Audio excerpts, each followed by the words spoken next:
Yeah, I know what you guys are thinking right now. Man, I ain't seen that bro in a minute. Well, guess what? I'm back. And there's a new movie coming out this weekend. What is it? Suicide Squad.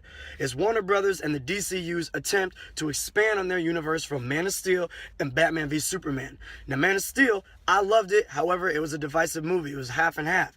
Batman v Superman, I like the theatrical version a lot. I like the unrated version even more.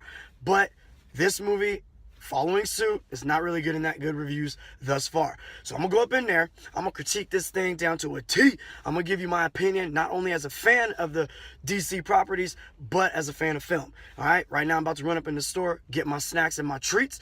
I'll let you see what I get down with so y'all can roll to the movies like your boy in style. And then after the movie, I'm gonna let you know what I thought. Holla.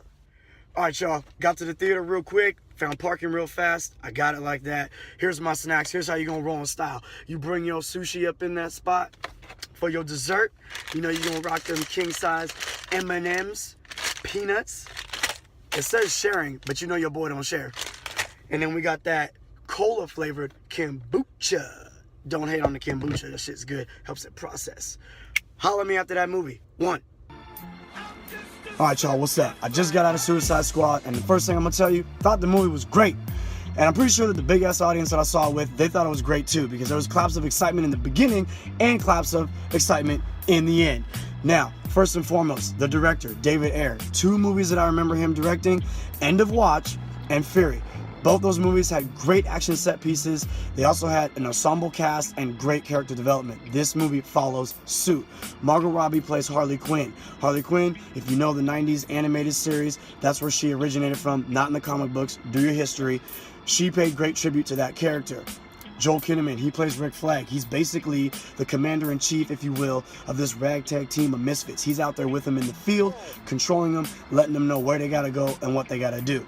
Will Smith plays Deadshot, who is a villain, pretty badass villain, and based on his performance in this movie and how awesome he was, would not be surprised if he gets his own solo film. He's pretty much like the second in command, if you will, from Joel Kinnaman's Rick Flag. Amanda Waller is the chick that puts it all together, okay? She is a vicious beast in this movie. I'm not gonna tell you how vicious, just trust me. She does things you're like, what the is this woman doing? She's crazy. Jared Leto's Joker, he's an accumulation of all the different Jokers that you've ever seen, from the 90s Batman cartoon to Cesar Romero to Jack Nicholson to a little bit of Heath Ledger. He's everybody mixed together, and he plays it off very well. He's extremely entertaining. Batman is obviously in this movie just a little bit. You see him in the trailers, so I'm not spoiling anything for you. Let's be realistic. Suicide Squad is a fun movie with the villains. Go in expecting to see that. Expect to see some good character development for some of them, and expect to see some great action. But also know that this movie is coming off of the heels of Batman v Superman. Now, one of the biggest issues that a lot of people have with the DC universe thus far is it's so dark. This movie has a little bit more levity. I liked it. Not all the jokes hit, but they don't feel forced, okay? It's also building into the DC universe, which means the Justice League is coming. So you're going to see Easter eggs. You're going to see some things that lead us into the Justice League. Again, they don't feel forced. And what I mean by forced is, if you saw Batman v Superman, it was damn forced when he sent Diana that file and she's looking up all the, or however it went, I forget right now off the top of my head, but they're looking at a file with all the new characters in the Justice League. That shit was forced. This doesn't do it like that. This is actually very smooth, and you're excited when you see it, okay? The story was great. The reason that they're fighting, the villain that they're fighting, makes a lot of sense. You're like, oh, okay, I see how that would make sense. And you're not mad at it, you buy into it.